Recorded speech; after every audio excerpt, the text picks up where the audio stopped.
You many sometimes find yourself dissatisfied with your life, comparing yourself to others whose lives seem full of happiness and comfort.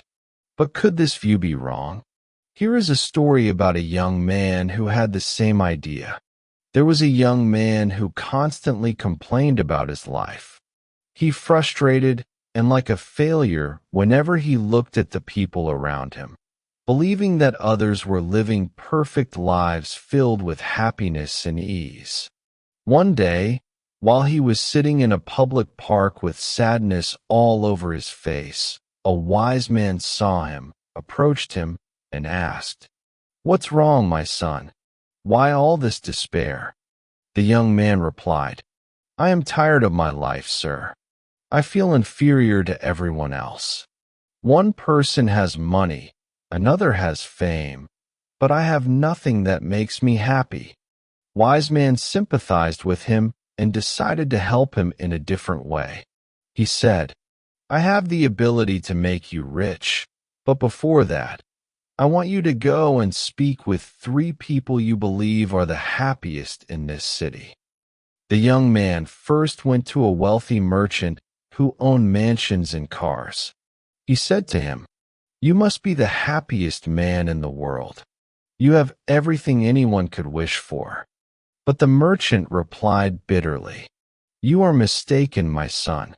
I live in constant worry and fear of losing my wealth, and my body is exhausted with illness because of stress.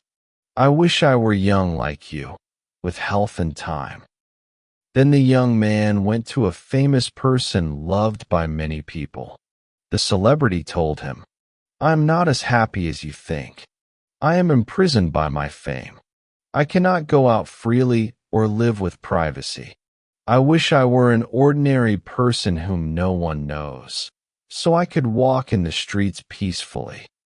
That moment, the young man realized that other people's lives are not as beautiful as they appear from afar, and that every person carries worries we cannot see. He quickly returned to the wise man and said, "Sir, I want to remain myself.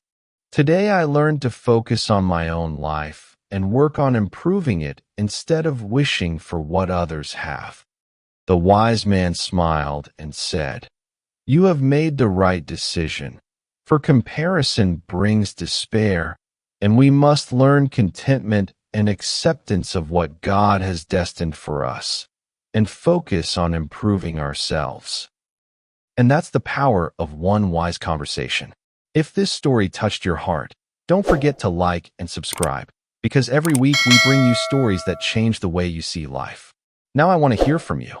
Speech Balloon, what is one thing you always compare yourself to others about? And how are you working to overcome it? Drop your answer in the comments below. From that day on, the young man made a decision to change. He stopped comparing himself to others and started focusing on his own journey. Slowly but surely, his life began to transform, not because his circumstances changed overnight, but because his mindset did. He woke up each morning with gratitude, worked on his goals with patience, and for the first time in years, he felt at peace.